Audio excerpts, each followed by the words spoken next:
Welcome to day 31 on the Pacific Crest Trail.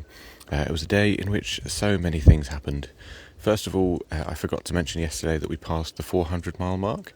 It didn't really feel real because due to the fire and road closures and everything, we had skipped about 30 miles, so it happened quicker than it would have done. But yeah, 400 miles. A jump scare who didn't know whether she was allergic to bees or not, got stung by a bee for the first time and the second time on two separate occasions, although there were many bees throughout the day, which was fun. And I didn't realise how ticklish they were, but they very much enjoyed the salt on our bodies, so they kept crawling all over us, and their legs are very ticklish. We also had the threat of a thunderstorm, which was supposedly going to start around 1 or 2 p.m. Luckily, it never did. It did rain a little bit in the evening, but not until about 6:30, 7 o'clock. But it was really cool to be walking alongside just the kind of haze and the changing clouds. I've never walked or been that close to kind of thunderstorm clouds as they're kind of forming in a valley. So that was a fun new experience. Also this morning, to start off, when we were in our first week of hiking, there was a PCT hiker named Ambassador who was about 60 years old, who passed away in his sleep.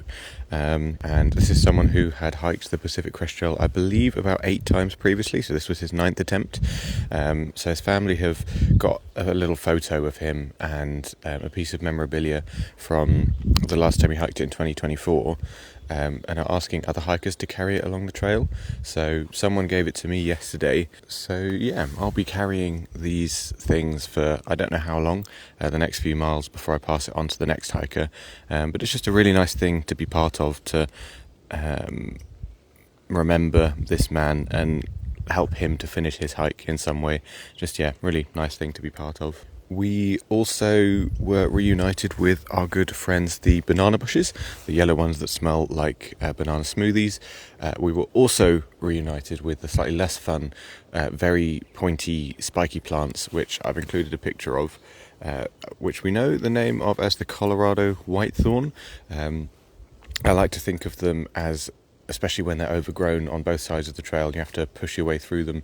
It's like going through a car wash made of barbed wire. So nice to be reunited with those, for sure. And in other slightly less fun news, today I lost my spoon. I dropped it, or left it by my bag, and it fell kind of next to a bush, and Jump Scare said this morning, "Make sure you don't forget the spoon." And I said I would not forget the spoon, but I did. So I've left a comment on Far Out with my number, so hopefully someone will pick it up and will be able to drop it off for me in the next town. But if not, I'll get another one. I'll find a way to make it work going forward. And in other sad news, turns out the shoes that I bought, the order was cancelled because the company didn't like my card that I used. So I will have to wait hopefully another 5 days. I've reordered them to the next town, and hopefully I'll be able to have fresh new shoes when I arrive there instead. I think that's most of the individual updates. In terms of the hiking, it was kind of 50% up, 50% down, which wasn't too bad. I think we're all feeling a little bit tired, so looking forward to having a rest.